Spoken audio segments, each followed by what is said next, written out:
Ermənistandan sülhə kölgə salan daha bir addım.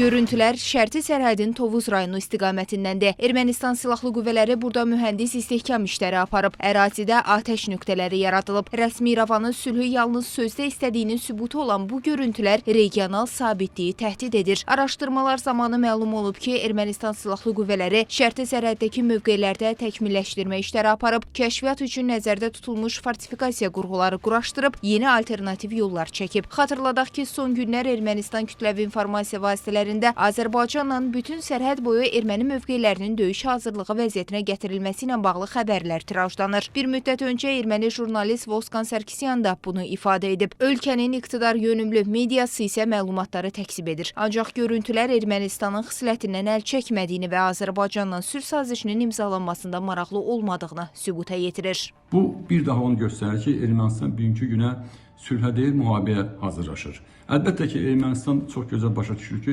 bugünkü günə Ermənistan silahlı qüvvələri Azərbaycan silahlı qüvvələrinin qarşısında heç bir qüvvəyə malik deyirlər. Ermənistanın məqsədi nədir? Ermənistanın məqsədi əlbəttə ki, üçüncü qüvvələrin beynəlxalq aləmin diqqətini yenidən Azərbaycanla Ermənistan məsələsinə bu regiona yönəltsinlər.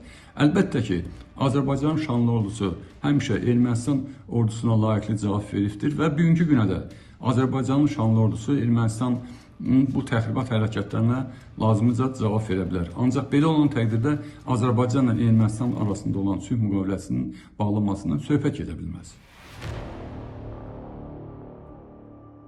Təxribat və terror bu dövlətin bir simasına çevrilməkdədir və politikasını xarakterizə edən əsas istiqamətlərdir. Və bugün də məhz sülh gündəliyinin ciddi şəkildə formalaşdırıldığı, Azərbaycan tərəfindən fundamental bazanın yaradıldığı bir vaxtda Ermənistan tərəfinin hələ də təxribatlara davam etməsi bir mənalı şəkildə deməyimizə əsas verir ki, İrəvan qətiyyən sülhə boyun əymək istəmir, sülhə razılaşmaq istəmir və bölgədə normal münasibətlərin, dinamik əməkdaşlığın formalaşmasından yana deyil. Ermənistanın təxribatçı addımları bununla da yekunlaşmır. Şərti sərhədin müxtəlif istiqamətlərində Azərbaycan ordusunun mövqelərinin mütəmadi olaraq atəşə tutulması da İrəvanın rəsmi Bakının tələblərindən boyun qaçırdığını və beynəlxalq hüququn norma və prinsiplərini göz ardı etdiyini göstərir. Növbəti delimitasiya prosesi ərəfəsində Ermənistanın şərti sərhəddə bu cür fəaliyyətlə məşğul olması təbii ki,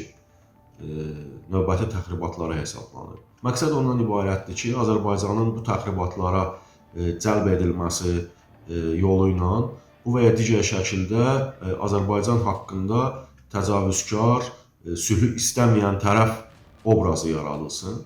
İkinci vacib səbəb də ondan ibarətdir ki, Ermənistan bu cür fəaliyyətlə, yəni münasibətlərin gərginləşməsi və kiçik də olsa toqquşmalara səbəb olması ilə beynəlxalq ictimaiyyəti Azərbaycana təzyiq etməyə zövq etmək istəyir. Bugün rəsmi Bakının sülh gündəliyi ilə bağlı tələbləri dəyişməz və qətidir. Ermənistan regionda sülhün təminatında maraqlıdırsa, iki şərtə əməl etməlidir. Bunlar Ermənistan konstitusiyasında yer alan Azərbaycana qarşı qondarma ərazi iddialarından əl çəkmək və fəaliyyətsiz ATƏT Minsk qrupunun buraxılması təşəbbüsü ilə çıxış etməkdir. Ancaq gedişat rəsmi İrəvanın sülhün şərtlərini Bakının diktə etdiyini qəbullana bilmədiyini deməyə əsas verir. Zeynəb Mirzəyeva, Real.